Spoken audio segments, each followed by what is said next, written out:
大家好，我是 Somi。最近刚好有机会参加到蓝色星源旅遥的封闭测试。那我平常完全是不碰二次元游戏的玩家，我主要是玩 ARPG 跟开放世界生存公益游戏。这支影片我会分享这4天玩下来的体验心得，会以完全不是二次元玩家的角度来看这款游戏，直接用动作游戏跟生存公益的标准来看这款游戏到底好不好玩。首先来聊聊游戏特色，对我来说，这款游戏最吸引我的就是新宠系统。因为我本身是幻兽帕鲁的玩家，他把帕鲁最核心的机制基本上都做进来了。像是在大世界抓新宠的时候，每只新宠都会随机获得不同的天赋。有玩过帕鲁的都知道，当你想要培养特定新宠时，就会去大量捕捉来刷出较好的词条。在战斗方面，新宠最大的特色就是会随时在旁边辅助攻击，本身也有专属的技能，只要技能充能完毕，玩家就可以根据战况手动指挥新宠释放技能。另外还有一个关键的合集技能，当我们把 BOSS 的气条打到一定程度，可以直接跟新宠释放合体技，瞬间把剩余的气条全部清空，强制让 BOSS 进入虚弱状态。也就是说，这游戏的战斗深度不只看角色本身的机体素质，新宠的搭配更是核心。像我画面上这只角色是雷属性，我就配了一只雷系的新宠，它的技能可以给予角色雷属性印记跟雷系增伤，让我在爆发输出前先用新宠技能上 buff 把伤害最大化。所以千万不要觉得新宠只是个可爱卖萌的装饰品，你完全可以把它理解成战斗伙伴，甚至你要直接把它当做一件装备也可以。新宠的专属技能跟天赋词条是会直接影响到角色的技能搭配跟整体的战斗流派。那我们新宠除了在战斗上有很大的用处，另外一点就是跟生存建造有非常大的关系。游戏中有提供特定资源的采集点，只要把采集点建设起来后，我们就可以派遣新宠进去当免费劳工来帮你挖掘资源。所以这游戏除了像一般生存建造，玩家可以自己去挖木材、石头、矿石之外，在特定的采集点可以直接让新宠帮你代劳。当然，某些特殊的资源还是需要玩家自己手动去采集。同时，家园这边也有农田自动化生产的功能，我们只需要把要种植的种子丢进去，接着放上对应的新宠，就能自动进行种植、浇水、收成等动作。工作台的部分一样，也可以派遣新宠来帮忙增加工作效率。这边比较特别的一点是，我们一开始抓到的新宠，除了战斗用的天赋词条，本身抓下来的同时，也会有工作评分跟家园工作用的专属词条，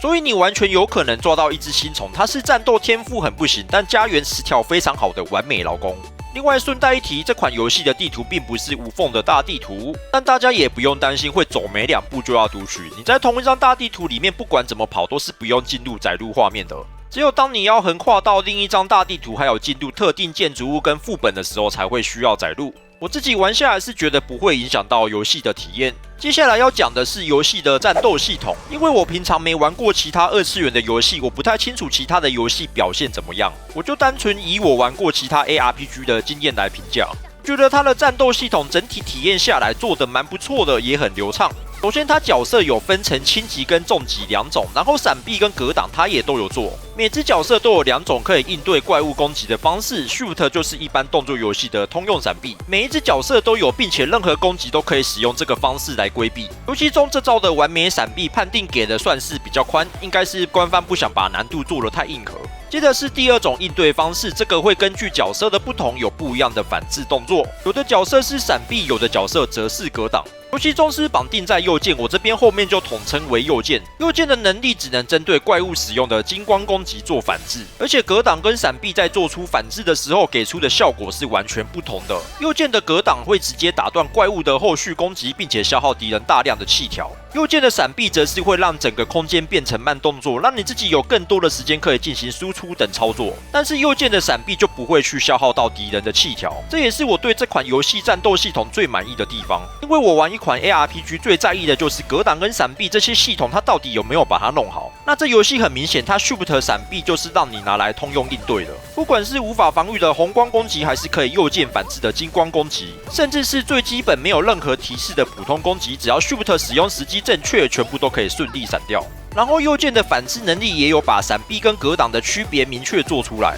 一个是争取更多时间，另一个则是猛扣气条。重点是这2招的容错率也有极大的差异。右键的闪避，我认为它算是一种小闪避，除了平常拿来拉开距离，也能用来闪避金光攻击，但它的触发时间点会需要玩家更精准的按下才能成功触发。相比之下，右键格挡的判定就稍微放宽一些，等于这款游戏在反制敌人攻击的路线上是有明确做出差异，能让玩家在战斗中选择自己喜欢的反制路线。另外，游戏里的 Shoot 闪避跟右键反制都有3次的使用额度上限，频繁使用的话会需要等待冷却结束才能再次使用。不过每一只角色的额度是分开计算的，等于说如果第一只角色不小心把闪避次数用完了，你可以赶快切第二只角色来进行闪避。并且这游戏的角色是有做进退场技能的，有的角色在上场时会发动专属的进场技能，有的则是退场时会留下辅助效果。这部分不只让角色在切换时比较顺畅，不会有那种招式突然中断的卡顿感，也能让玩家在正确的时间点透过切换去打出更多的花样。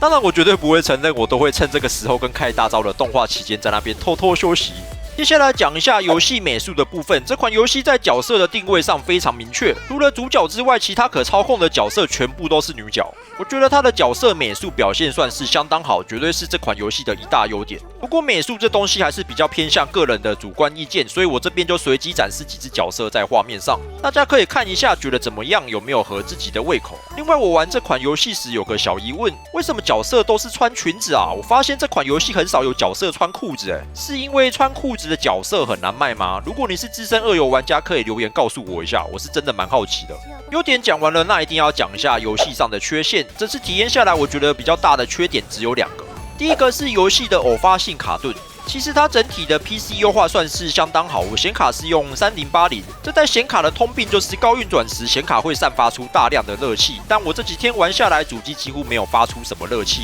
不过目前有一个蛮影响动作体验的问题，就是玩到一半 FPS 会突然卡个0点几秒，这个状况我遇到好几次，也有听到其他测试玩家在反映。不过因为现在还是封闭测试阶段，我相信官方收集到相关的反馈，上市前应该会彻底修正这个问题。第二个缺点也是我觉得最可惜的地方，就是它里面有一个新宠游戏叫做奇波对决，这个模式就是把新宠当作卡牌对战来进行。但我真心觉得官方完全没有把这个模式的深度做出来，实际玩起来真的就只是把新宠丢上去，看谁的数值比较强，然后就没你的事了。虽然有少部分新宠在召唤时会触发技能，但整体的玩法缺乏策略性。我觉得它既然要做，其实可以参考《随从大师》这款游戏，把地图分成上下路，并且增加一些中间可以占领的资源点，甚至主堡的防御塔也可以改成不同种类，让玩家去做选择。不然以目前的机制来说，真的就只是丢上去互撞，完全没有深度跟策略性可言。以一个官方主打的新宠玩法来说，算是相当可惜。最后稍微总结一下，这次封闭测试体验下来，我对这款游戏整体的评价算是相当高。新宠该做的东西都有做进去，战斗方面也是相当流畅，格挡跟闪避机制也都有做出深度跟区别。同时也因为有这些操作空间，技术很高超的玩家是可以直接越级挑战后期的 BOSS。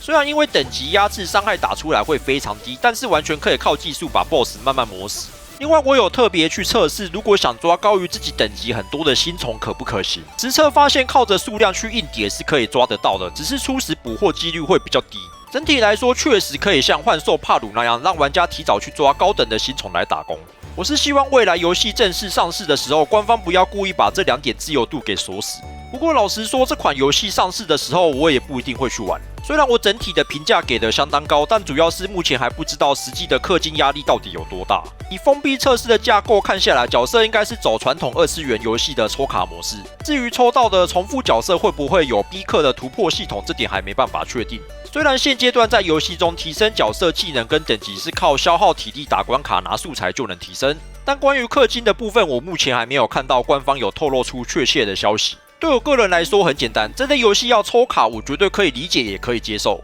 但底线是不能逼玩家一定要重度氪金，也就是说，不能因为你没氪金抽满突破，就让大部分玩家在游戏里什么都打不赢，失去最基本的游戏体验。如果是那种逼氪吃相，那我绝对不会去玩。相反的，只要无氪玩家也能体验到完整的游戏内容，未来有出我喜欢的角色或是造型，那我绝对愿意花钱去支持，就是这么简单。那影片就到这了，这次测试时间比较短，所以很多东西都只能浅浅的快速体验一下。内容如有讲错的地方，再请大家多多包涵。如果你喜欢这种优缺点老实说的游戏评测风格，请帮我点赞并订阅我的频道。我是 Somi， 我们下部影片见，拜拜。